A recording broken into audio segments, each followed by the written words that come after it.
job interview is one of the most anxiety-provoking situations most people can find themselves in, even when they go to plan. But what happens when you have your worst interview ever?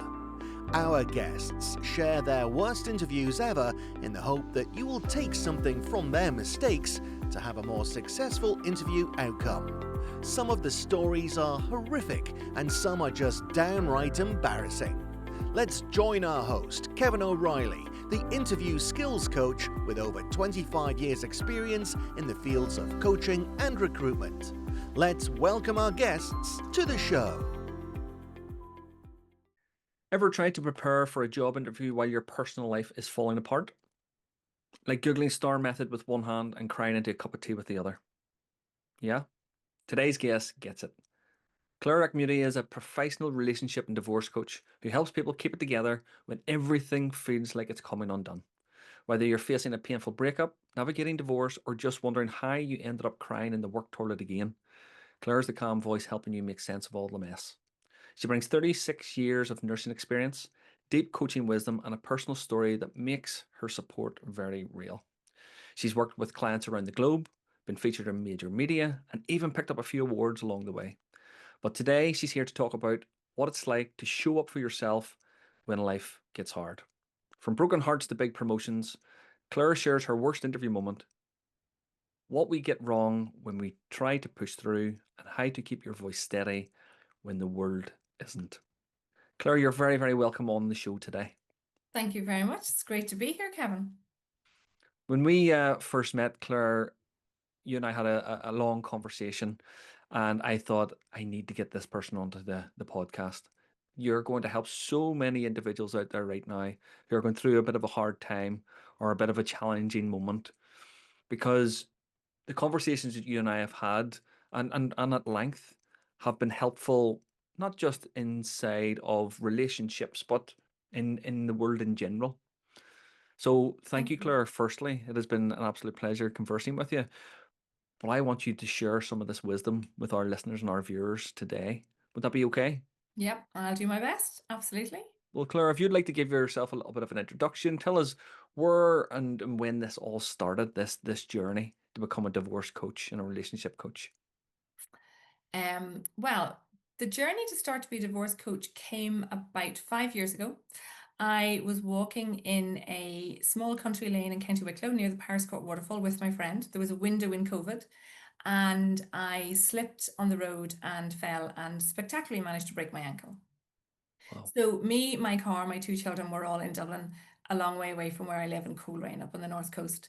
So I remember saying to my friend, it's really strange. I'm not that upset. I think something's going to come from this journey. And I had been looking at that time thinking, I'm not loving, I was a respiratory practice nurse, specialist nurse in a GP practice. I had been there for 5 years and I liked it. I was good at it. I won't say I was passionate about it, and this is the thing that I had become aware of. So I used to work in A&E. I did 20 years in A&E, 16 at management level, and I was really passionate about that job. There was lots of it I didn't like, but the actual A&E work I loved. And I noticed the discrepancy, the difference, and I was like, this isn't really working. I don't want to do this for the next 15 years. So I started looking at my skill base. What did I like? What was I good at? What were my skills? And I looked at lots of counseling courses, coaching courses, and nothing felt right. You know, when you put on a coat and it feels the wrong size? That was like everything I put on. So I had far too much time to sit at that point with my leg up on an iPad because I couldn't walk. And I am a go-do person, and my default is to get busier. So I was very spectacularly grounded. And after a number of weeks, I came across a course that I found on Facebook to train to be a divorce coach. And I was like, what is that? I'd never heard of it before. So the woman from England was saying that if you are a coach and you want to add it to your repertoire, or if you have been through a divorce, and I was like, oh, postcard, t-shirt, have that one. And I started to research it a bit. I had a call with her, thought about it a bit more, and signed up, paid up my money to do the course. Now, I don't think I had any idea at that time that I would actually leave nursing and do this. I was just like, well, this is the thing that I've been looking for. So now I'm going to take this and run with this and do this. So I did that course. Then I did a diploma in divorce coaching. And then I got COVID, and I wasn't getting rid of COVID. I was off work for 17 weeks. I couldn't shake it. I was just floored with energy and lots of problems. So I then thought, I wonder, is there something I'm missing? Because I believe our bodies hold a score. So we hold a Hmm. score for physical stress, emotional stress, all sorts of things. And I thought, why am I not getting better? Because I'm fit and healthy. So I phoned a friend of mine in Greece. She was working in a refugee camp at the time. And I said to her, so here's the deal. I'm not getting better. I'm noticing that I have some coaching clients and I'm loving it and I can pace it out for the energy levels that I had. But I'm Hmm. really not loving the idea of going back and teaching people inhalers. What am I going to do? And very wisely, she said, have you written your resignation letter? I laughed and went, no, I'm silly. And she went, try it. So 2 days later, I did. And I wrote my resignation letter in 5 minutes and thought that was easy. So the following week, I was ready to go back to work. Went back to work on a Tuesday, and on a Thursday, asked the senior GP and the practice manager to meet with me, and I handed in my notice. And I gave them 3.5 months' notice to get a replacement nurse for the team because I thought one nurse short is going to really impact my colleagues. And on the 30th of June 2022, I walked out the door for the last time in a nurse's uniform, drove up the road with this absolute feeling of, oh my God, sort of, what have I done? Terror, single mom, mortgage, two boys, and excitement of something bigger, something better. So I stood on my evidence pathway that when I left my marriage in 2016, I had no idea what to do or how to do it. And our boys at that point, they were 4 and 6. But everything I needed, I got before I knew I needed it in a way that was better than I would have asked for. And I thought I have an evidence pathway that when I make good decisions, they seem to have a habit of working out. So I stood on that evidence pathway, brought it over here and thought, well, if it happened here, why would it not happen here? Mm. You can call it courageous, brave, or naive. I don't really mind. But that's what I did. So that's what started this. And you know the way you have your best made plans and then life gets in the way? Yes. Yeah. So the next day I started an NLP training course, which is neuro linguistic programming. It was based in Australia and it was an 8-day course, 4 days on, 1 day off, 3 days on. And on the 1 day off, I got a phone call from the care home in Galway, which is 5 hours from here, that my dad was in, to say that he had collapsed. He was sent into the hospital. He went into a coma, and we sat with him for 7 days before he passed away. So my journey into self-employment ended up being nothing like I had planned. No, But but to be fair, Claire, I don't think anybody's journey into self-employment ever goes to their plan. And that's why, and I don't know if I'm sure you've seen the little graphics where they say, the straight line to success being an entrepreneur is yeah, never is straight. it like It's spaghetti? it's Yeah, spaghetti. It is literally yeah. spaghetti. And starting my own business and helping others start their business as well, I can attest to that journey. It is never ever a straight line. Nobody told You me that. I didn't know that at ah. the time. So I had no awareness of that. But I did see, because my dad had dementia, I actually saw that he gave me the gift of freedom. I didn't have to worry about him 5 hours away and try and go down every 4 to 5 weeks. I didn't have to manage his care in a care home that was Mm, very far away from where I was. I didn't have to see his dementia get worse because he was already quite disconnected from us. yeah, But also, I didn't have a boss at work waiting for me to go back and do a clinic full of patients because I had just left my job. I yeah. didn't have a diary full of clients. And my youngest was going to start big school in September. So I made a decision to take the summer off, process Mm. grief in real time, and have time with the boys. And that proved to have been a really good decision. Well, you said you're basing lots of your decisions on evidence-based information, Yeah. and that has to have started somewhere back a few years ago, where you've decided, well, this works. Let's do more of this. What can you remember the sort of the first time or one of the times that you've went, well, that happened and that worked really well the last time. Let's do that again. I think as a nurse, probably, we deal with evidence-based research all the time. Mm, When I trained as a children's nurse in Dublin, and I moved up into the north of Ireland to get married, and I went into A&E departments. So I needed to do a children's trauma course because I was a children's nurse in the department I was working in. mm, And it was really difficult. The percentage to pass, I think you have to get 90 or 95%. So it's one of those ones, it's like flip me. But I did really well in it, and I got asked would I like to be an instructor. And I mm, thought, oh, because I'd never done any teaching particularly. So I went on and did the instructor's course. And then I taught on children's trauma courses around Ireland. And I think doing things like that and saying yes when people saw something in me that I didn't see is probably a trait that I have carried from then, because somebody in that room saw something in me that I didn't see. And I loved it. And I was good at it. And it gave me lots of skills that I bring into my coaching now. Mm. So it's probably been a bit of that. So if other people have spotted something in me, I will maybe go, that's worth a thought. Do you ever think that there is the potential, though, that if you didn't have a criteria for saying yes, that people might take advantage of that by saying, Oh, manipulation ways and saying, "Oh, Claire, I see something in you. I think that's fantastic," but actually, what they're wanting is to take from you. yes. Oh, definitely. And now in my coaching, one of the first things I talk to my clients about is boundaries. Do you have Mm. any idea what a healthy boundary is? Because most people, when I always go by what's your starting point, and then I say to someone, what do you understand by the word boundaries? What does it look like to you? Is it a line? Is it a wall? To sort of see where they are, because that is the thing of what's in our best interest. So my definition of a boundary is, Hmm. how do I love me well in order to love other people? I think my definition of a boundary is let's play right up to that boundary and see if it bends. Okay. Okay. And does it a lot of the time? A lot of the time it does. Yeah. Yeah. But it never breaks. The Good. boundaries never break. They might Good. bend, but they never break. And do you think that there's anything to do with kind of your gut feeling in this too, though?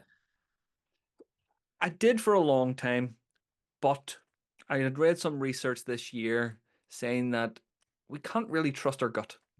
And the reason that we can't trust our gut is because our gut is based around, and when we talk about gut, we're talking about our unconscious mind. Our Hmm. gut is based around things that we have seen, heard, and done before. Hmm. But that doesn't mean they were the right things that we've seen, heard, and done in the past. This is just like a catalogue of events of which we have given it a perspective based on other events. Doesn't necessarily mean it's always right. However, it has been pretty good. It has been pretty good. Although, if I did trust my gut, I wouldn't be doing what I'm doing. Yeah, that's very interesting. It's because I trusted my gut that I am doing what I do. Ah, And I wonder sometimes, is that more of a female intuition thing? Because you hear a lot about that. yeah, But I mean, I absolutely know what you're saying. So, I mean, our brain veers towards keeping us safe. it And does. all safety is for our brain is what's familiar. That's all. So Mm-hmm. anything that we do, regardless of whether it's good for us, bad for us, toxic, healthy, doesn't really matter. If it's familiar, then our brain perceives it to be safe. Mm-hmm. I'm not convinced that's the same thing as your gut necessarily. And I Mm-hmm. think there's a bit of teasing out that could be done with that, just for, because I look at some of my decisions and I think my decisions overrode the logic of, are you absolutely insane doing something this stupid? Because I had this sense of, this is a path that is in my best interest. And I think what I had, when I left my marriage, that from my perspective was broken beyond repair. And when I left nursing to do this, I had this feeling of this, there's something bigger in the world for me to do. I felt restricted and closed in, and I Mm-hmm. didn't know how to fix or change it in that circumstance. And I look back now and I think I wouldn't be the person I am now if I'd stayed in the marriage I was in, because I wasn't free to be me for all of the different reasons, all of the things that were in my background and my limiting beliefs and what I believed about me. But I do know that it was that feeling of expansion, that feeling of something bigger and lighter was what drew me forward. So maybe that, I mean, I probably put that down to my gut, but it was a bigger, expansive feeling. And again, when I look back at my nursing and now, every single area of my world has expanded without exception since I left nursing to do this. That leads me to think that it was a good decision for me and for my Oh, boys. absolutely. I mean, as I said, we've met several times and we've conversed several times, and hearing your story and hearing it a bit more in depth now, it just proves that the choice you made, and it was a choice you made, Hmm. it Yeah, was it the right was. choice for you. And I think that's what a lot of people don't realize is that they do have power within their choice. Even not making a choice is still a choice. Yeah. Staying in that relationship, staying in that workplace, or even ignoring what is going on around you, that's still a choice to do these things. But I love how you talk about the direction you took and trusting that gut feeling, but also thinking about it in a slightly different way. Claire, can we talk about your divorce? Now, I don't want too much personal details, but around the divorce and what that meant to you on your next step going forward. Yeah, sure. So I was married for 19 years to a church minister who's from the north. So leaving a marriage to a church minister with a church congregation was slightly more complicated maybe than some other situations because it was more public. I was a sister in the local A&E department, so I was fairly well known in the area. And we had done IVF and had miscarriages for a few years before we had the boys. So we had already been through lots of Mount Everest, I suppose you could call them.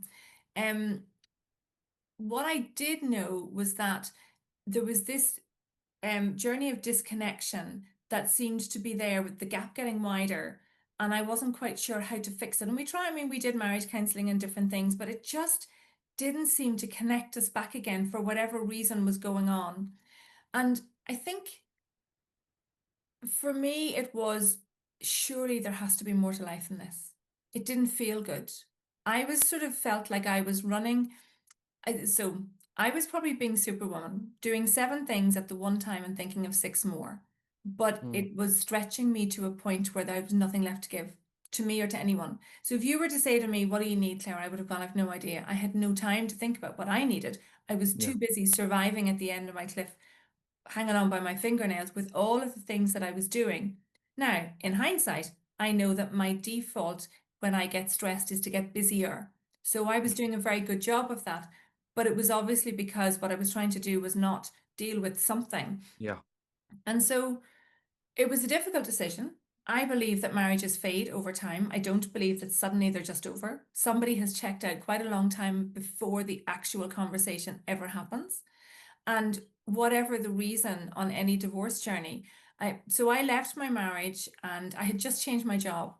So I started a diploma on the 6th of December, changed my job on the 17th of December to go to work in a GP practice because I'd already had that job. It was part-time, and left my marriage at the beginning of January. So I basically upturned my entire world in the space of about 4 weeks.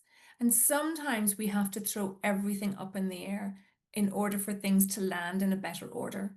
It's kind of what Mm. I've learned. So when I have clients and they're coming to me because there's issues in their marriage and something happens in their workplace, I think, okay, so maybe this is not a coincidence. Let's look at this and let's see, are there similarities? What in this job is not serving you well that maybe you wouldn't have made a decision to leave, but now there's something getting so uncomfortable that you might choose not to stay. So Mm. does that make sense from that aspect? Absolutely makes sense. And I see quite a lot of that myself actually with my own clients. And what we tend to look at and go down is their values. Yes. And what we tend to find is that something has changed either within themselves or within the organization that throws one or some or all of their values off. Yeah. And you and They're I not both know, aligned. yeah, they're not aligned. That's it. And I was literally going to say that they're not aligned. And when you're not aligned, there's a Yeah. feeling. You get that feeling. There's that gut Some feeling. Yeah, but some people can't put words to that. They Yes. just have that gut Oh. feeling. Mm-hmm. And that's why I had said sometimes the gut can lie to you because you don't have the words to put to that feeling. Whereas both you and I are trained to understand that gut feeling and what that actually means. Is Yeah. it a gut feeling that's high up in the stomach, and is it a certain shape, and what is the vibration of it, and what does it sound and look like? We can tell what certain things are and how they should be used and how to get rid of. And it's obviously because of our length of what we have been doing. You mentioned NLP. NLP is fantastic. I couldn't rant and rave about it enough. It is one of those life-changing courses for me personally. And like you, when I first started out my journey, I too went down the line of, will I be a counselor? Will I be a psychologist? Will I be... Coaching wasn't even a term I'd heard unless you were in the Oh, gym. right. Interesting. Yeah, but I Yeah. went and I trained as a counselor, and they asked me a question. near the end of the counselling course, to which I went, if this is what I have to do, then I'm not doing it. Okay. And the question was, if you had to go into a prison and counsel a paedophile, would you be okay with that? And I checked out straight away. I was like, absolutely not. Not a chance. No, not for me. Couldn't, because that is completely against my value system. Completely. So I said, absolutely, I could not do it. Couldn't do it. And that pretty much that week, or I finished the course, but that was it. I didn't go any further with it. And then I thought to myself, there has to be something else, because psychology and counseling, we're always looking backwards. We're always looking Mhm. backwards in the Yeah. past. Whereas coaching is about the now and the future. Now that really sung to me. That is in line with my own values and integrity and alignment. And I thought, that's what I want to do. That's what I have been doing for years without knowing what I have been doing. Yeah, I love that. I love that. And it was just that realization all of a sudden. And it wasn't until COVID, and there seems to be a pattern here of COVID giving us all opportunities as much as it took. COVID, due to COVID, I had to make about 651 people redundant, and then myself. Ooh, right. And when I was round, I was a retail manager, area manager, and when I was going round these shops and organizations, I was talking with people I've known for 20 plus years, and they were resigned to, okay, we're closing, we're finished. But what they couldn't grasp or get a hold of was having to go for that next job. It was just like, I don't know how to interview. I don't want to interview. It is an awful thing. And I kept hearing this over and over and over and over and Wow. over again, constantly. And it was almost like what you'd said about evidence-based. Over and over and over again, kept Yeah, hearing it. goodness. Yeah. And I just thought, right. So I fell into a bit of a depression after having to do that. I lost my identity. I didn't know who I was. I had to make people redundant and hear their stories. And it took about 6 months for me to come around to being redundant, Even the which is word. it's a strong word. Yeah, even the word, just as you It's a say it, strong even the word has such a connotation, doesn't it? It does, because I'm not redundant. My position is no longer tenable. Yes, that's very different. Absolutely different, because it doesn't feel personal. Yeah. Redundant feels very, very personal. And you and I both know the power of language and words, and how that has on the person and the feelings.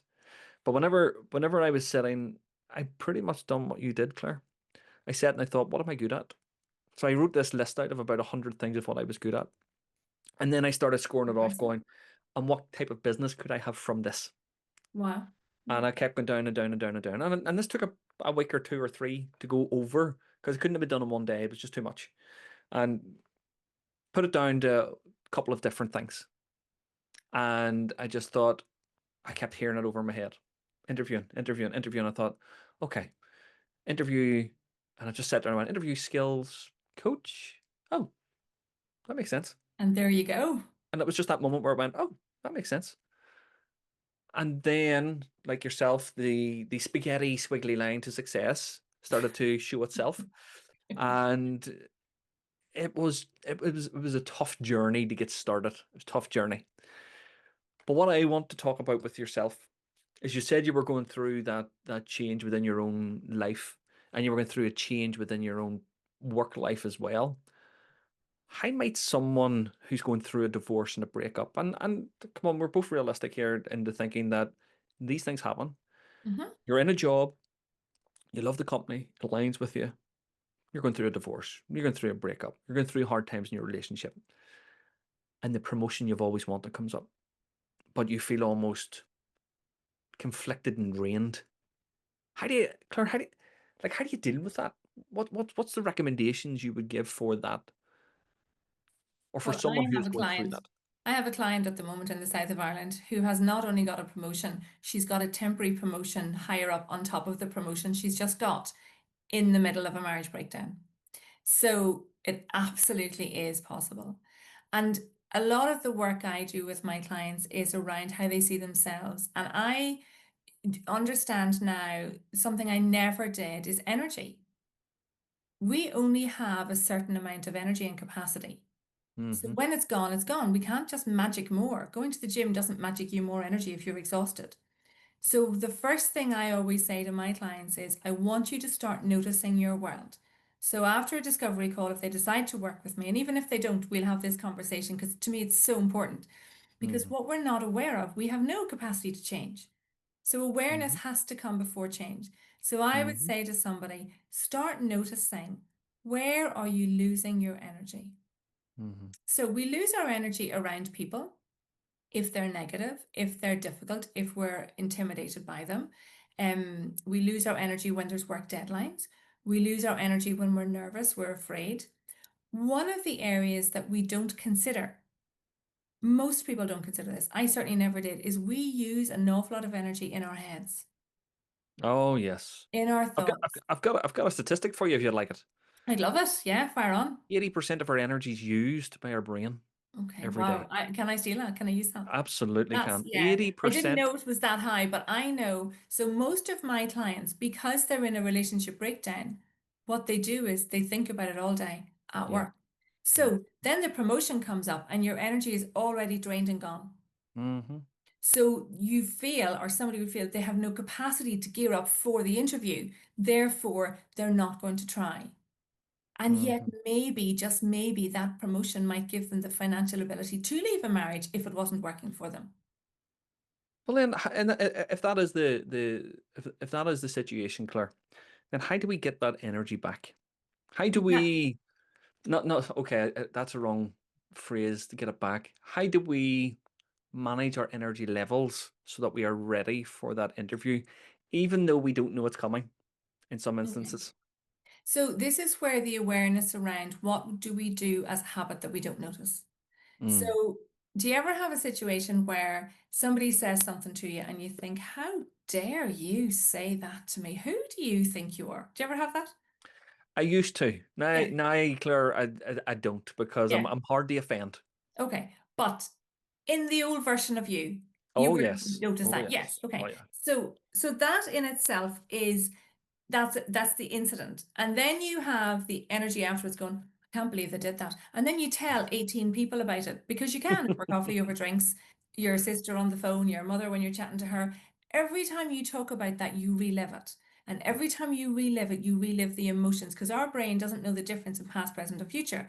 So Hmm. you relive it and you take more energy away. Now, the interesting thing is we do that all on our own. The other person isn't anywhere near us. So if we could have awareness of what we're thinking about, we can do this thing of, do you ever see the picture of an old rowing boat with holes in it and you put it in Yeah. the water and it sinks? So we need to start plugging up the energy leak holes. The fastest energy leak hole that we can plug up is our thoughts, but we Hmm. can't do that until we become aware of them. So I would say to my clients, are you aware of this? I have a lady that I did a discovery call with in London the other day, and I mentioned this on the discovery call, and she voice noted me 2 days later and said, I realize I'm thinking about this all the time. Mm. And she's in a high That's powered hard. job and it is impacting her job because her ability to do her job is going down. So there's a massive impact to businesses from people on divorce journeys because our, Sorry, Claire, for interrupting. Have yeah, you ever heard that saying that you, when you're in work, you leave your home life at home? well, it's very hard to do that. Indeed, it is. And I think That's an sometimes the ideal, person, but yeah, I think the person that says it hasn't gone through or yeah, isn't going through anything. And I think that's, and I have heard it over my years. Leave your work stuff sorry, leave your home stuff at home. Leave it at the door before you come in. And it wasn't until I was faced with something that I couldn't leave at home. And I understand what you're saying about you're constantly thinking about it. And yeah, that's exactly what happens. It's on your every waking moment. And you can't then focus on other things because we're not very good at splitting our attention. It's not that we can't multitask. No one can multitask. We just can't split our attention. That's what multitasking is. yeah, And when something as emotional as going through a breakup or a very stressful and emotional situation, it's just going to drain your energy levels. yeah, it does. And I think one of the big things that I have noticed over time in doing what I do is it's very easy to use words like I'm stressed, I'm overwhelmed. Mm, We hear that all the time, but yep. those are umbrella words. Yep. They're not actually helpful. There's a brilliant book by an American, it was a South African lady, lives in America called Susan David. It's the agility of emotions and emotional agility. It's really good at explaining the concept of you have an umbrella emotion of stress, but we don't know what to do with that because we can't identify what it is. So breaking it down and going, what is this? Do I feel sad? Do I feel upset? Do I feel angry? Do I feel lost? Do I feel unseen? When we can find one word for something under that umbrella, we can go, okay, right, so I feel sad. Okay.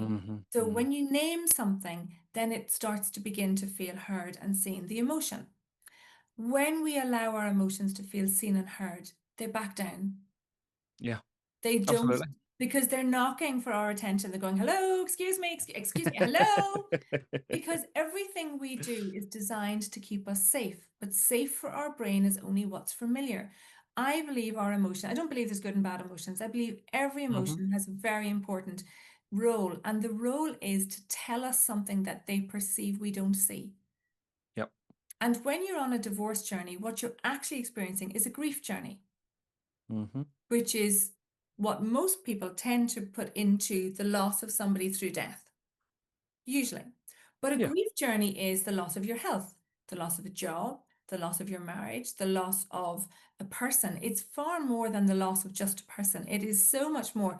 So on a divorce journey, the biggest grief in a divorce journey is the loss of what you expected to have in the future that you're not going to get. So one would be somebody by your side. The second is family holidays continuing. Another one would be financial security. It could be where are you going to live? So there's the loss of all of these things. So you go into work with all of these moving parts under your stability feet in your nervous system, and focus becomes very difficult. Absolutely. So you can't necessarily leave it at the door, but equally, as I've said a few minutes ago, talking about it to everyone who asks you or everyone you meet is actually, it feels good in the moment. It's not actually helpful, because you're giving these emotions more room to breathe, and they get bigger and they get bigger. And then you go back to your desk and you've just retold a story of something that happened at home 2 days ago. And all the emotions have kicked back in, and you're even less likely to focus. So giving yourself permission to be okay to have days that are not okay. I have this saying that I say, and I believe when we are able to know that our best looks different on every day, we cope better. So my best on a day that I'm in good form is quite good. I'm very productive, Yep. everything runs smoothly, house is organized. If I wake up and I'm really tired, or I've been to the gym and I've hurt my leg or something, my best on that day will not look the same outwardly, but Yep. it will be the best that I can give that day because of the limitations that are in my life at that moment. Yep. If we And can, it's true though, isn't it? It's every day. I suppose it's a mindset when you think about that, Claire, because not everybody will be able to see that or articulate that. They no. they will go straight to the negative and go, "This is an awful day." Mhm. And lots of people have asked me through the sessions, or tell me that I'm having a really bad week. And then I start to strip this back. What do you mean by having a bad week? And we have a discussion around what does that mean? Because it's like you'd said, it's vague. Yeah, Could mean absolutely anything. It could mean one moment within that week didn't go to plan, and then everything else after that, the emotion has taken over, has hijacked that moment, and now they're reliving it because they're constantly thinking about it over and over again. yeah, And it's absolutely.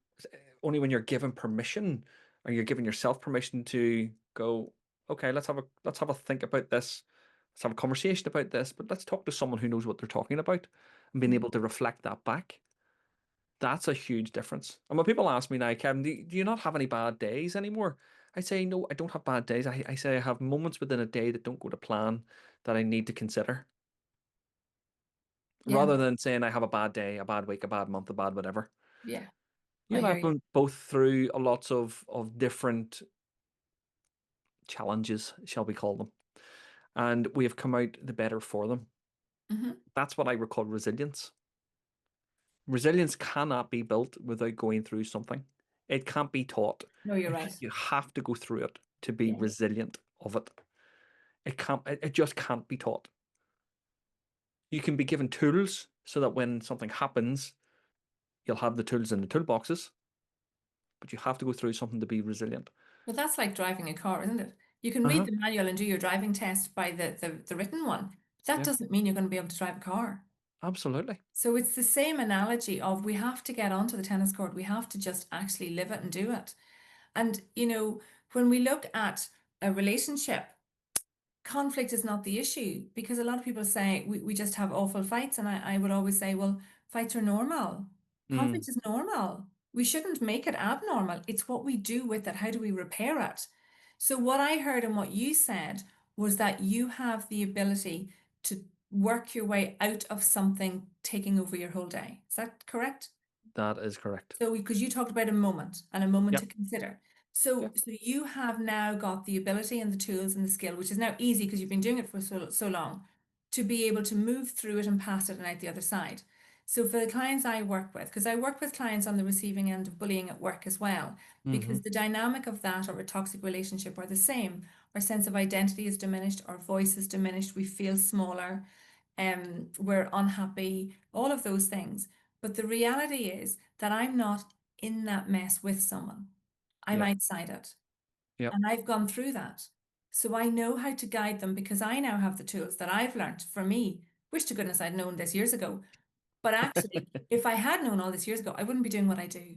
So, there's the I needed my journey and all the stuff, which Yep. working for 36 years in the NHS, lots of stuff, to get me to here. But here means that, and I mean, I love coaching for two reasons. One, because as an A&E manager and nurse, I knew that there was power in a better question. Yeah. Because if I didn't ask the best questions in triage when somebody came in, they could have died in my waiting room. Yep. And a lot of people don't know if somebody comes in childbearing years and they have tummy pain. If I ask them, do they have shoulder pain? Now that sounds the most random question. Mm-hmm. But I know that if you're having an ectopic pregnancy, you will have referred pain to your shoulder. If your ectopic pregnancy isn't diagnosed, it can rupture and you can die in our waiting room. So I know the power of a better question. So one of the reasons I love coaching is because there is power in a better question. So I ask people questions they haven't necessarily asked themselves, like you do.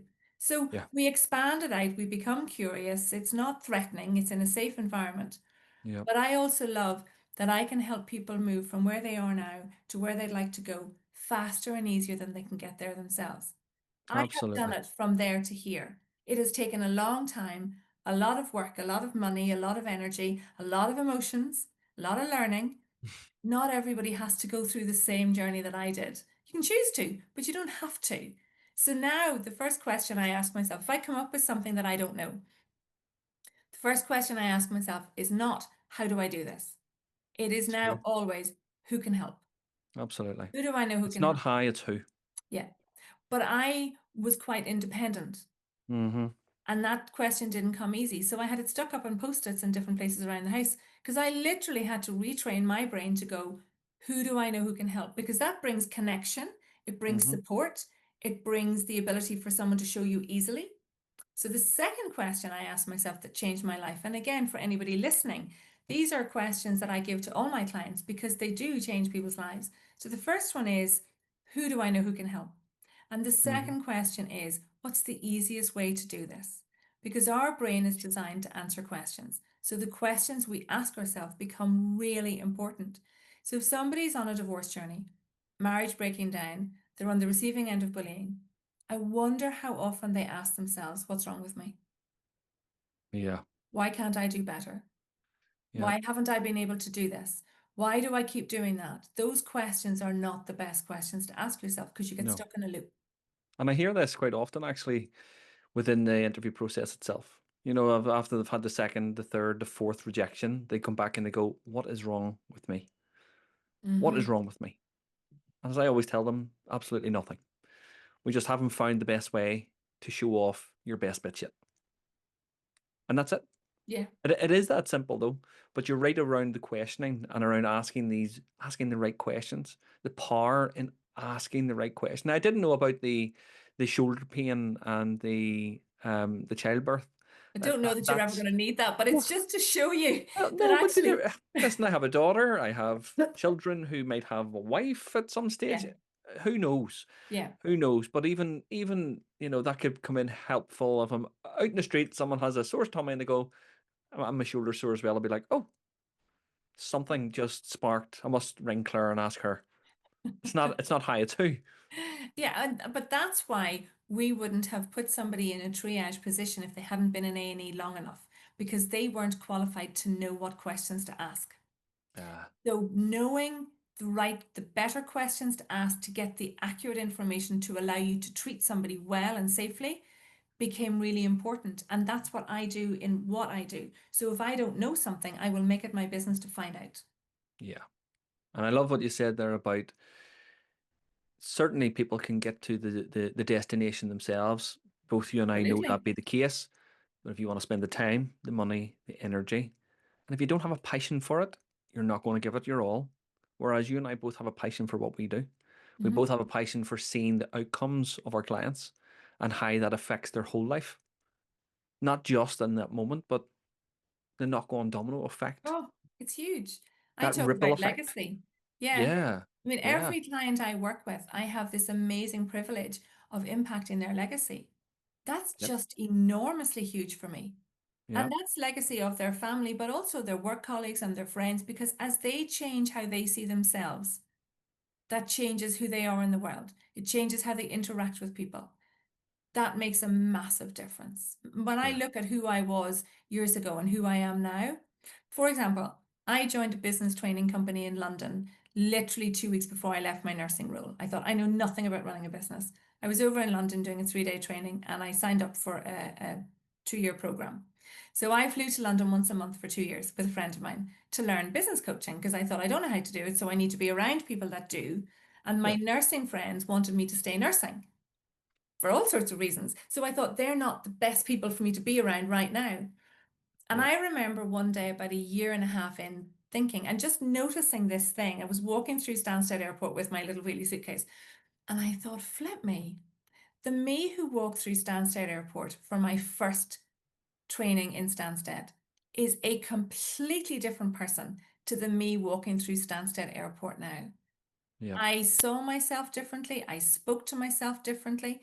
And a lot of what happens on a divorce journey or on the receiving end of bullying in the workplace, when you're talking about an interview, is we see ourselves differently. Mm-hmm. And when we can change how we see ourselves, then we are capable of more than we think we are.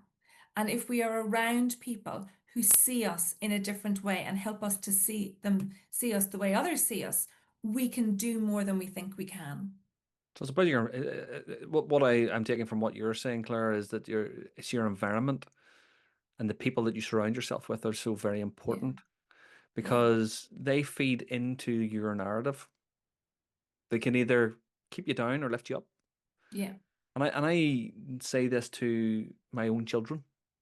The company they keep and the environment they are in will determine their future. Absolutely. Yeah. But they can't see some people can't see that because they're in it at that moment and they don't see further than the next day or the next week. Yeah. Which is a challenge, and especially when you're in business like you and I are, and you're talking about walking through Stansted feeling very different. It's a great feeling when you get to that stage, thinking that It's had just you more stayed in upright. nursing, yeah, but had you stayed in nursing, you would not be in Stansted walking through with your No, little wheelie bag, no. looking at Having yourself differently, walking differently, having smiling. different opportunities, saying yes Yeah, to them. Yeah. yeah, Yeah. I mean, one of the things, my logo, which is on the wall behind me, I don't know if you can, if it's back to front or not, but my logo is Your Story Matters. And yeah. one of the things that I'm really passionate about is we live in a world of stories. So there's stories we tell us about ourselves, Mm-hmm. stories other people have about us, stories Mm-hmm. other people have about the job we're in, the marriage we're in, all of those kind of things. Then there's culture, faith, if you're in a church. There's lots of stories going on, and we live in the world with these many, many stories that crowd out our ability to write our own. So I am all about, let's identify some of the stories in your world and let's hand them back to the person who they belong to, because you're just borrowing them. And when we can move back the stories of other people, so if you're around a group of people and they think that you are made to be a nurse, always to be a nurse, couldn't possibly do anything else, you start to believe that. Mm-hmm. But if you think, is that my story or is that theirs about me? And if it's theirs about me, well, then that's theirs. So maybe I can hand it back with gratitude and go, really love that they see that in me, but I think I can do something different. We then have space over here to start looking and go, well, what else might I like to do? What else might I be good at? Because when we hand back and move some of these stories out of the way, that creates space and energy as well. That's beautiful, isn't it? It's a different way of looking at it, and I suppose perspective is how we see our life. Yeah. You know, you and I can both see the same situation and feel differently about it. Oh, completely. Yeah. And neither of us is right and neither of us is wrong. It's just different. It's just different. And I think there was research done by the police where they questioned witnesses to an accident. I think it was 7 or 8 witnesses to the same accident, and every single one of them had a different story. Yeah. It's so interesting. Isn't it? But again, perspective, if we even bring this back to the interview sort of situation, Mm-hmm. this could be a massive opportunity for people, especially people who are going through this divorce. Like you'd said, this could give them the financial benefits to move themselves out of a toxic relationship or a Absolutely. Yeah. bullying relationship or a relationship that is not healthy. So again, we're talking about almost environment again and taking themselves out of that environment and putting themselves into a better environment for them. Yeah. The interview is so important, Mm-hmm. but in the same sense, it shouldn't be put on a pedestal. It shouldn't be the be all and end all of that potential movement out of that relationship. No, it's not the It's only part of, lifeline. It's yeah, a potential lifeline, but it's not the only lifeline. yeah. Well, and the reason I say that is because I don't want people taken away from this conversation to think that going for a new job is potentially the lifeline that they need Yeah. to take themselves out of this relationship, take themselves out of this bullying environment, put themselves in a different environment. Like running the business, it's a spaghetti line. Sometimes you have to go through it to understand what that means. It's Mm-hmm. never straight. It's never right to the success, and you have to might have to go through a few iterations before you actually find the thing that you love the most. But that's part of the journey. It And is. you'd said about, I wish you'd known. I wish I had known at the very beginning. I'm not sure if you did know at the very beginning, Claire, you might not have continued your journey if you knew that it were going to have highs and lows and squiggly lines all over the place. Who know? Who knows? Sometimes when you're in the middle, you're too far in to go back, and you just have to keep going forward. But then it's like, okay. And so I have two mottos for me and the boys. The first one is there's always a way, and the second one is never stop exploring. I thought they're good mottos for boys. And Oh my yeah. boys are 14 and 16 now, and those are the mottos that we have. And I remember my eldest got stuck one day over something, and he just said, Mum, there's always a way. I thought, I'm doing a good job because and he found a way. He made what he wanted to work. He did find a way. Yeah. One of the things in picking up on what you're saying is when we were talking about this idea of, a possible promotion and it might be a potential, might give potential for somebody having different choices.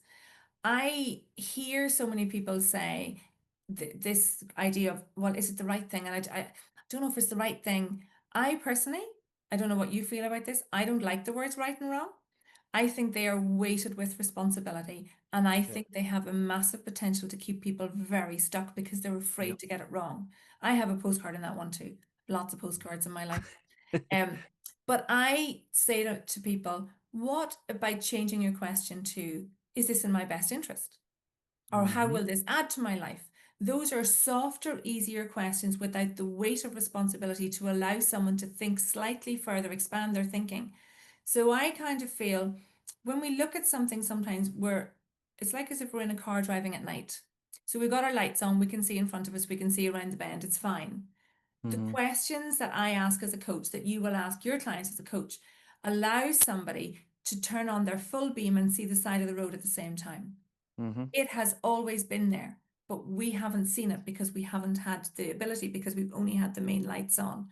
So Yeah. coaching questions allow that to happen. So somebody says, is this job promotion, is this the right thing? They're stuck in this lane.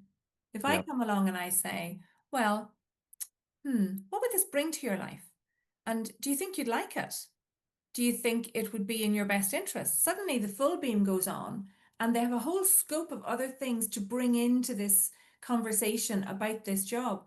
Because if they do feel that it is in their best interest, if they do feel it will give them options that they didn't know they had, motivation comes in with those answers. Absolutely. So, And it is the power of the word again, or the power of the wording and the phrasing. yes. There's one that I hear quite a lot, and especially when I work with people from Northern Ireland, and it's around the word selfish. Oh, that When word. I suggest that they take some time for themselves, or they take some time to think about it, and they say, well, that is quite selfish.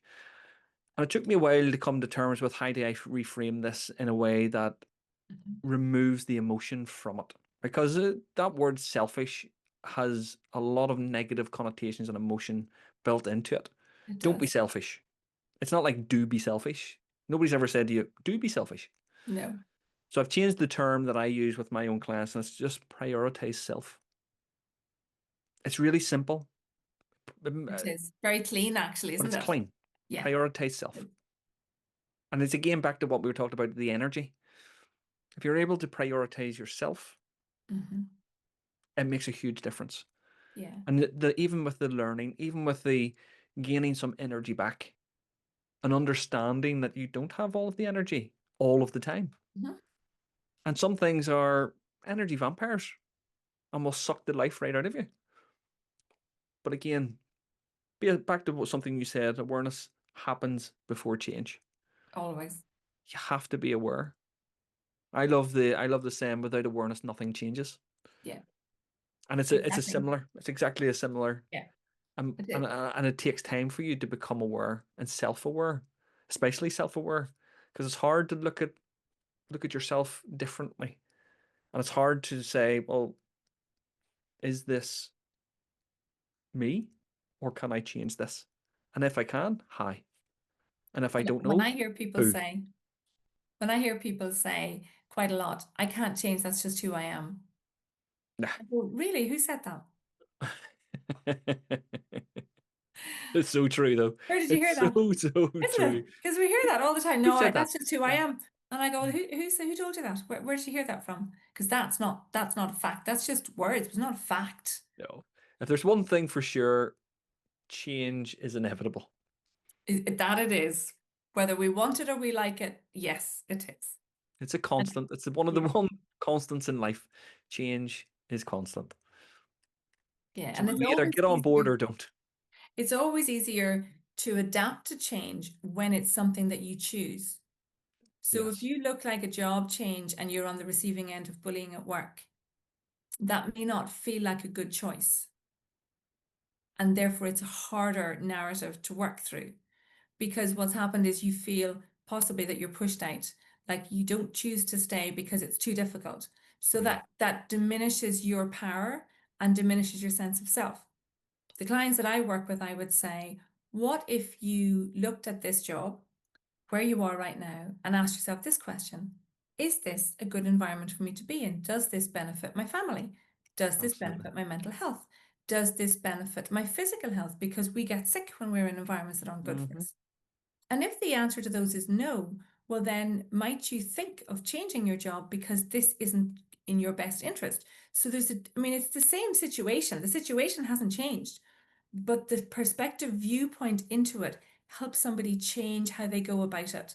And Yeah. if you look at those two people and you think one person goes for a job interview because they've left a workplace and they've been bullied, and they go into a job interview because they felt they'd no choice, they're kind of on the back foot going into the interview, unless they work with Yeah. someone like you. I will Yeah. caveat that. The Oh, other thank you. person who says, I am choosing to leave this job because this is not in my best interest. I am worth more than this. They could go into an interview on the same day with a completely different attitude. Oh It's yes. how Oh we yes. Most see definitely. ourselves that matter. Yeah. Oh, most definitely. And again, and I know we talk about energy here, but the energy is different. As an interviewer sitting on the panel, you can tell when the energy is different. Now, I have trained myself to be able to spot the most micro expression that you can make and let me know that you're not telling me the full truth. That is what I have trained myself to do. Body language. And when you can see that in someone sitting in an interview, it almost makes me want to push a little harder with a follow-up question. I Now, can I don't imagine. know if that's just because of what I do now with the coaching and helping people come to terms with themselves, but it is that moment when you see a lip move and you go, I know what that means. Whereas many years ago, I probably wouldn't have known what it means. Yeah. But I see it more often. I've done the research, I've done the studying, I've got the certificate. I know what it means. And then again, it's about what you had said around noticing your health. If you don't have your health from within your own job as well, or if it's taking from your health, then you're Yeah. probably in the wrong place. But Mhm. it's funny the way you talked about that those boundaries. Is it good for me? And I had set myself. I don't know if you ever watched the film Yes Man with No, Jim haven't. Carrey. Oh, it No. was such a funny, silly Jim Carrey film, but it was really good because it had a really lovely message. And literally, this guy was having a really hard time, and it was because he was saying no to everything. And he went to this sort of cult meeting, and they were saying yes to everything. So the whole premise of the film was you have to say yes to everything. Now, Okay. he went through a few hard times where he ended up absolutely stark naked and no money in the bank, but he continued to use this process of saying yes.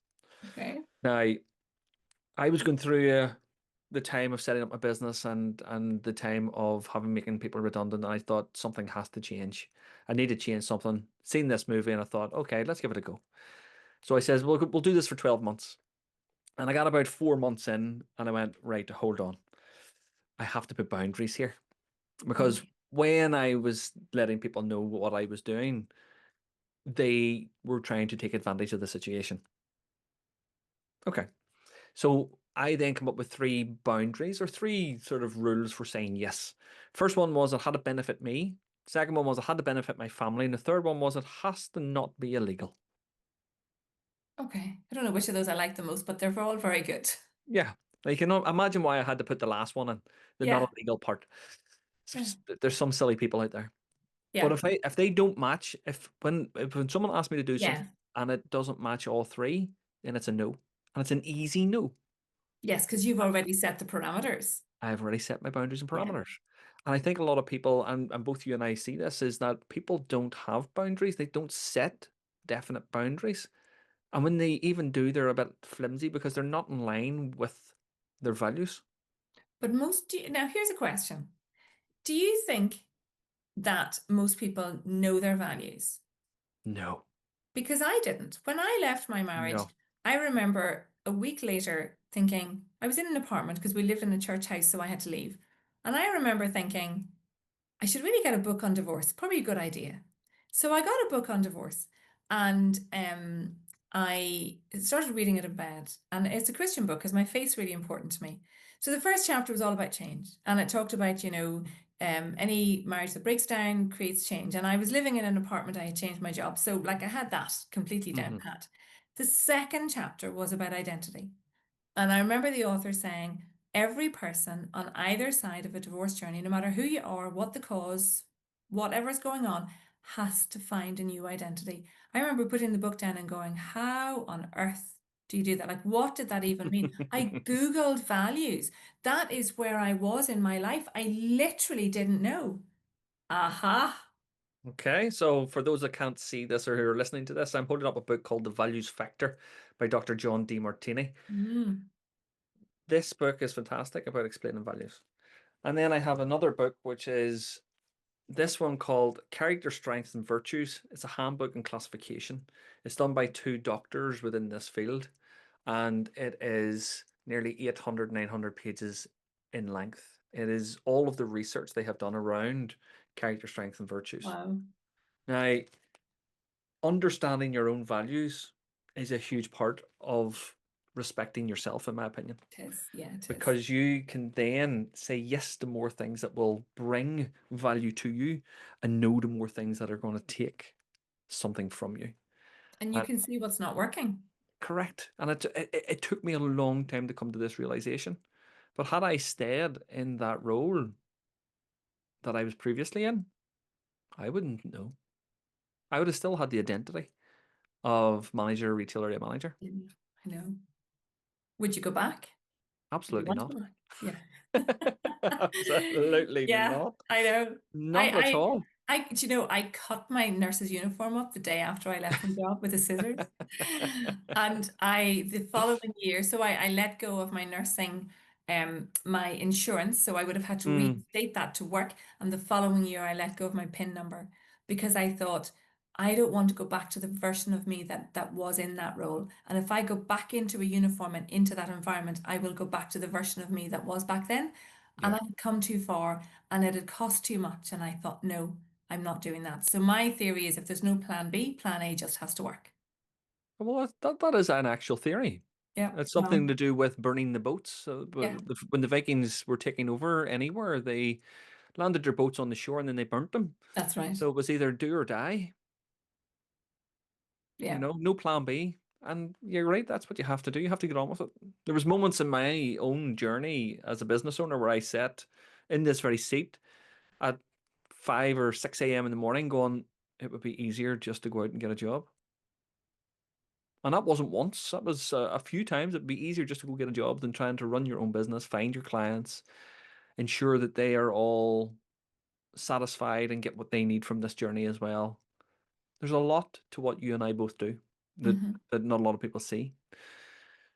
Yeah. But Claire, I want to give a very short and quick understanding of a couple of recommendations. Let's say 3 recommendations you would give to someone who is currently going through a divorce but has an interview on the horizon or would like to have an interview on the horizon. What are 3 things you would recommend they do? The first thing I would recommend is get some proper trained support.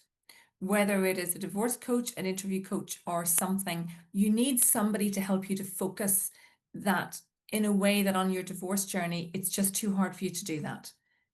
Your emotions will tend to be going all over the place because you've literally got too many things going on in your head, too many emotions, too many worries, too many practicalities. So, with all the best intention in the world, to go for an interview without that support of some description, I think you're setting yourself up not to be the best version of you. So that would Okay. be the first thing. So it is back to that. Who do I know who can help? What is the help you need? Is it to help you to sort out the emotions so that your emotions dial down a bit to allow you to focus? Or is it that you need to upskill for the interview? Or maybe a bit of both. But to me, that would be the first one. The second thing would be put the preparation in. Get the job description and prep for it properly. And ask people, see, do you know anybody else who's in the job? Get as much outside input from the actual role and the job. And I always used to go through the application forms and go the desirable criteria, the essential, and go through them and go, where do I fit, tick on these? Because if you get an interview, you're qualified for the job, basically. That's it. So now what you have to do is convince the person or the team that you're the best fit for their organization for this particular role. That's it. I always say that the hard skills get you there, the soft Yes. skills get you the job. Yes. It's communication, it's eye contact, it's all of those things. Mm-hmm. And I would say, write down a list of what will this job bring to your world so you understand your why for doing it. Mm-hmm. I believe that when we have a why that's big enough, the how works its way out. It So if does. you want this job for whatever the reason, maybe it's to leave a colleague that you don't want to be working with, maybe it's because you've always wanted to do this particular role, maybe this role is in a different building, maybe this will give you the ability to leave a marriage or a potential if you want it at some point because of the hours or because of the income. Sometimes it's not about the money, it might be about the hours or Yeah. off night duty, whatever it happens to be. But write down a list of what will this job bring to my life and use that as your motivational focus to be the best version of you going into the job. Love that. Love that. Claire, today has been absolutely fantastic. This has Really enjoyed absolutely it. flown in. I don't Are know we about over? this. I don't know about the listeners, but I have learned a lot. So thank you for sharing Thank your you. wisdom and your experiences. You're welcome. It's been a real pleasure. I've loved chatting to you. Well, where can people reach you if they want to reach out to you, Claire? Well, I'm on all the social medias. So I'm on Facebook, Instagram, and LinkedIn under Claire Auchmuty Coaching. I have a website, Claire Auchmuty Coaching, and we'll possibly put links into the notes under the podcast. We absolutely will. Yeah. We will put all the notes and all the links into our show notes. If you want to reach out to Claire, you're more than welcome to do so, and she would be happy to listen. Absolutely. Claire, I live in Coleraine, and I work in person and on Zoom, and I do a free discovery call for anybody who's interested to find out more about their life and a little bit about mine and how I can help. Claire, thank you very much for coming on today. Thank you. Folks, for anybody else who wants to reach out to Claire, her information will be in the show notes. And take it from me, we have had many's a conversation, and I've always come away feeling different, better, more positive than when I first started the conversation.